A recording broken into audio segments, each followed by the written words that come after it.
Ryan Baldinger, who is presented by Verizon and our insider access by Verizon. New customers get up to $800 in a prepaid MasterCard to pay off your current smartphone loan when you switch. And let's go out to the insider access with our guy, Baldy. Baldy, how's it going? Happy holidays. Happy holidays, Merry Christmas. I'm in the spirit. I hope you guys are as well. Good to be with you. Thanks. Yeah, Baldy, we're trying to move on from that Chargers loss, and before we're on to Cincinnati officially, I gotta ask, what happened in that second half for the Broncos playing against the Chargers, where the first half was going so well, had a lead, were dominating on offense, outside of one drive, dominated them on defense, and then it really all flipped in the second half. Well, the Chargers got some explosive plays that they're not used to getting. Whether it was Justin Herbert on the just scrambling and guys not being able to contain him, or Hassan Haskins on just a little flip where you break a tackle and you go the distance, or Darius Davis, just getting behind the corner there, and Justin Herbert making some ridiculous play with Zach Allen all over him. I thought those were plays that they had not given up, and the Chargers they hadn't been making those plays either. They've been a 17-point offense until Thursday night. And then I thought the offense had plenty of chances in the fourth quarter, down 27-24. They had three straight possessions. Now, I don't know how Marvin Mims isn't interfered with that go ball. I mean, I know Bo underthrew him a little bit. Yeah. It was a great move by Marvin to get free. I don't know how Tariq still isn't called right there for that pass interference call. I mean, I don't know. I don't know what the guy was looking at, to be honest with you. But, they had opportunities, even down 27-24, and they couldn't make plays in order to overcome that. Baldy, as I watched the game, I felt like I saw a lot of costly penalties, whether it was penalties going into the second half, penalties that extended drives. As the Broncos are now approaching the playoffs, is this something that, Bronco fans should be nervous about, us having too many costly penalties? Yeah, I mean, I'd be cautious about, obviously the big penalty was on, fair catch interference. I mean, it's kind of a crazy call and crazy play, but, the Chargers got three points there at the end of the half on that particular play. The guy calls for a fair catch, you got to get out of the way. So that was costly. But, yeah, I mean, I think it'd be concerned. I mean, they're trying to beat a team with a good record right now. And the Chargers, kind of jumped in front of them right there on Thursday night, and that was a big part of it. Baldy, speaking of concern, we're kind of looking at the Broncos' playoff picture now. They still control their own destiny. If they beat the Bengals, if they beat the Chiefs, they're in. They could still be in with other teams losing. But when you look at the final two games for the Broncos, you're playing a red-hot Cincinnati team in Cincinnati. They got another win yesterday. And then Week 18, you're playing the Chiefs, but the Chiefs might have the one seed wrapped up. Is it panic time for the Broncos in terms of maybe not making the playoffs, or do you think they're okay? Well, I don't think they're okay. I mean, this is, anybody that's seen Joe Burrow play this year, I mean, he's as good as anybody. I've seen him twice live this year. And, I literally talked to him before the first Raven game, Week 5, and he just told me, I got to be perfect today. And he was practically perfect. And they still lost. I think they scored 38 that day. Look, I mean, I would pay StubHub prices if Surtain matches up on Jamar Chase. Yes. For a game. I mean, I'd pay big price to go watch that matchup. I think I might see that. Or maybe they put, they could do it a couple different ways. You could double chase and put Surtain on T. Higgins and let them, because the ball's going to go to one of those two guys. Osavich is a good player. Josavash, she's a good player. He got a touchdown last week. But I think they'd be okay. But I'm a little concerned about that corner on the other side, whether it's Mathis, whoever it is right now. Levi Wallace didn't play, so they're down a man on that side, and this is a team that literally wants to throw it every down. Yeah. The Bengals have that high-powered offense, so I think the Broncos are definitely going to have to come ready to play. We keep talking about the Bengals offense versus the Broncos defense, but I want to ask you, how do you feel like the Broncos offense matches up against the Bengals defense? Because I feel like they're going to have to put up 28 or more points to be in this game. I agree, and they're going to have to be aggressive. And it has not been their style to come out and just start, I don't think you have to come out and just throw it all over the yard. Who knows what the weather's going to be like, if that's going to be a factor. I mean, I'm here in New Jersey right now. It was 9 degrees this morning. I don't know what it's going to be in Cincinnati on Sunday. But I just think that you're going to have to probably open it up a little bit. you got to be able to handle Trey Hendrickson. He's their best and really only pass rusher. You got to have a plan for him because he will ruin your offense if you allow him to. He's a very relentless player. So I think Sean knows him pretty well from his days in New Orleans. I think he drafted him. So I'm sure he knows, well aware of what his motor is like. But they've given up a lot of big plays. They've given up a lot of rush yards this year. They're not deep on the defensive line. But, you got to play some keep away from Joe Burrow in this game. And because of that, Baldy, do you think Bo Nix kind of has to have that Joe Burrow mentality? I mean, Joe Burrow told you before that Baltimore game, I got to be perfect. Do you think Bo Nix, in order to keep up with Joe Burrow in that offense, kind of has to be perfect? And do you think he has it in him to be able to keep up with Joe Burrow with having a better supporting cast around him on both sides of the ball than Burrow does? I don't think that's fair to Bo to try and stay with Joe. Joe's just one of a kind. Nobody goes through progressions like that guy. Nobody is as stick accurate as he is. That's if he could go 5 out every single play and just run an aerial circus, that's what he would like to do.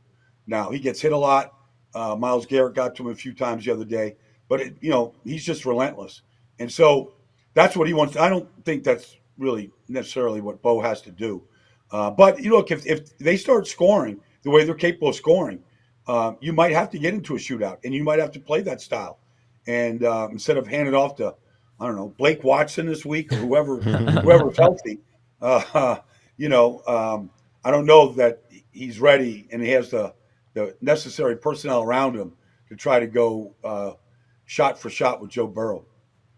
Baldy, if the Broncos lose this week, then they're going to have to win the last game of the season. And everybody's talking about, kind of wanting the Chiefs to clinch the first position in the division. That way they can play the backups and they can just get into the playoffs. I'm not a fan of it. I want to beat you at your best, but do you feel like it matters? Or as long as you get in, it doesn't really matter how you get there? If you get in, it doesn't matter. But at the same time, they had a field goal blocked to, that could have beaten the Chiefs the last time. And so I'd just go play football. Go beat them. They're in your division. They beat them last year. Mahomes has owned Denver since he's come into this division. Go beat Mahomes. I wouldn't wait around and see if the Chiefs are going to play their guys, because if you play that game, Carson Wentz, I know Carson pretty well. I know he's been a backup now, and his time as being a starter is over. But I wouldn't bet against Carson Wentz. He's going to embrace every opportunity to go and show everybody that he belongs in this league, that he can still play in this league. So that mentality of, well, hopefully they don't have anything to play for. That way, we're going to beat them. That's just the wrong mentality to have, period, if you're trying to get into the playoffs. And Baldy, speaking of wrong mentality, I think Broncos country's had a little wrong mentality on how they view the Chiefs in the playoffs. A lot of Broncos country wants to play the Chiefs in the playoffs, wants to match up against them because, they're the worst 14-1 team in the history of the NFL. Yeah, that's true, but they're still 14. They just don't find a way to lose. How scary is this Chiefs team once they get into the playoffs? Is it a team that other teams should want to see and not be afraid of, or is it just a team that always wins? I would be afraid to play them. I don't care what their record is, how many one-score games they've won, or how they've won them.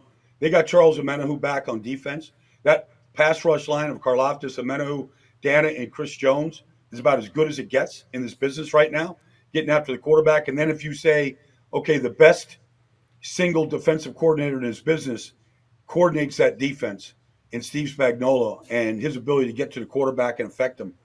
I don't know. Defensively, I think they're very good right now. And so offensively, Mahomes, he's supposed to have a bad ankle. He's supposed to be bummed out. He's not supposed to be 100%. And on the opening drive, he goes 15 yards, breaks 3 tackles, and gets crushed in the end zone for the opening touchdown of the game.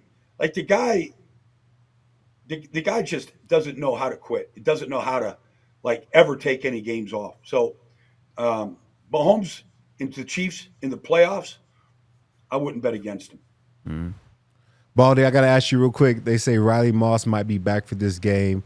Is that a huge piece for the Broncos? Because I feel like if he's back, that gives them freedom to have Pat Surtain follow Jamar Chase. But if he's not there, then you have to find a new game plan because they have too many weapons. I agree. I totally agree with that. And Riley's a good player. I don't know how much rust he's going to have on him, how healthy he's going to be, but I thought when Riley was on his game with Surtain and Jones and the group back there, PJ, and Jaquan, I thought that was about as good a secondary as there was in football. They all understood their positions. Sometimes it's difficult for teams to match up and figure out things around the way Surtain can, but they have figured it out where they don't break down. I think if they get Riley Moss back, it makes them much more competitive against that passing game and what Joe Burrow can do. And Baldy, if they have Riley Moss back, Todd mentioned it, that could allow the freedom of just Pat following Jamar all game. And that matchup right there, Pat Surtain against Jamar Chase, is that the best wide receiver in the NFL going up against the best cornerback in the NFL? Is this like a matchup that you don't see very often that is just one for the books? It's a classic. I mean, Justin Jefferson might have something to say about the best receiver. Those two are pretty competitive back and forth. But no, I mean, Jamar is having, he could easily win this Triple Crown here this year. Cooper Kupp had done it a couple of years ago. But yeah, I mean, this is what Surtain lives for. Like, he lives for that. Look, he did it against Devontae. He's not going to win every matchup with Jamar. He's just too strong with the ball is in the air.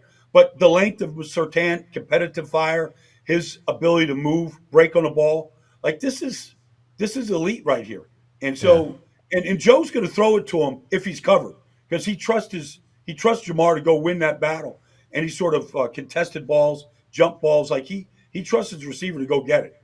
And like Jamar said last year, I'm open. I'm always bleeping open. And I think Joe feels that way. And so I honestly think this could be one of the best individual matchups in a game this year. I can't wait to watch it. I can't wait either. And a little tidbit, the only time Jamar Chase and Pat Surtain have gone up against each other, Pat held Jamar to one catch for 3 yards. Now, that was years ago, but still, if Pat has that performance, Broncos are coming away with the win here. And so our final one for you, Baldy, is what is the key for the Broncos to beat the Bengals, and will they be able to do that this Saturday? Well, I think that, they gave up uncharacteristically a lot of rushing yards the other day. That 53-yard run by Gus or 43-yard run by Gus Edwards, they haven't given up anything like that. And I thought they were much better up front. Now, they had some broken tackles and whatnot, but they can't let Chase Brown beat them in the run game. Like, they've got to be able to force them into passing situations, and you can get to Joe Burrow. Their tackles are not great. You got a rookie on one side. They got a backup on the other side right now. They got to win the matchups on the edges. Benito's, I think, has got to have a great game, but they can't let, Cincinnati sting them for runs like they gave up last week.